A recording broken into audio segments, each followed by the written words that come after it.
ಬೇಡಿಕೆಗಳು ಏನು ಅಂತ ನಮಗೆ ಗೊತ್ತಿದೆ, ಅಧಿಕಾರಿಗಳಿಗೆ ಗೊತ್ತಿಲ್ಲ. ಹಾಗಾಗಿ ನಾವು ನ್ಯಾಯಯುತವಾದ ಬೇಡಿಕೆಗಳನ್ನು ಸರ್ಕಾರದ ಮುಂದಿಟ್ಟು ಅನೇಕ ಬಾರಿ ಮನವಿಯನ್ನು ಮಾಡಿದ್ದೀವಿ. ಸರ್ಕಾರ ನಮಗೆ ಸರಿಯಾಗಿ ಸ್ಪಂದನೆ ಮಾಡಿಲ್ಲ. ಹಾಗಾಗಿ ನಾವು ಸರ್ಕಾರದ ವಿರುದ್ಧ ನಾವು ಸ್ಟ್ರೈಕ್ ಮಾಡ್ತಾ ಇಲ್ಲ. ನಮ್ಮ ಬೇಕು ಬೇಡಿಕೆಗಳನ್ನು ಸರ್ಕಾರಕ್ಕೆ ಮಂದಟ್ಟು ಮಾಡಲಿಕ್ಕೆ ನಾವು ಸ್ಟ್ರೈಕನ್ನು ಮಾಡ್ತಾ ಇದ್ದೀವಿ.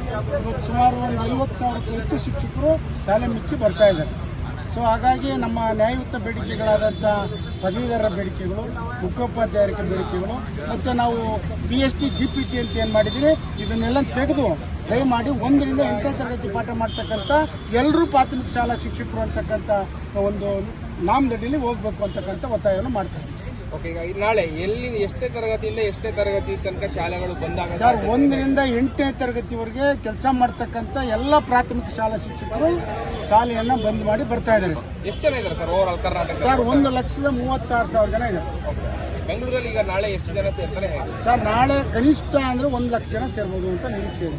ಎಲ್ಲ ಕಡೆಯಿಂದ ಬರ್ತಾ ಇದ್ದಾರೆ ಸರ್. ನಿಮ್ಮ ಹೆಸರು ಸರ್? ನಾಗೇಶ್, ಕೆ. ನಾಗೇಶ್, ಅಧ್ಯಕ್ಷರು, ಕರ್ನಾಟಕ ರಾಜ್ಯ ಪ್ರಾಥಮಿಕ ಶಾಲಾ ಶಿಕ್ಷಕ ಸಂಘ.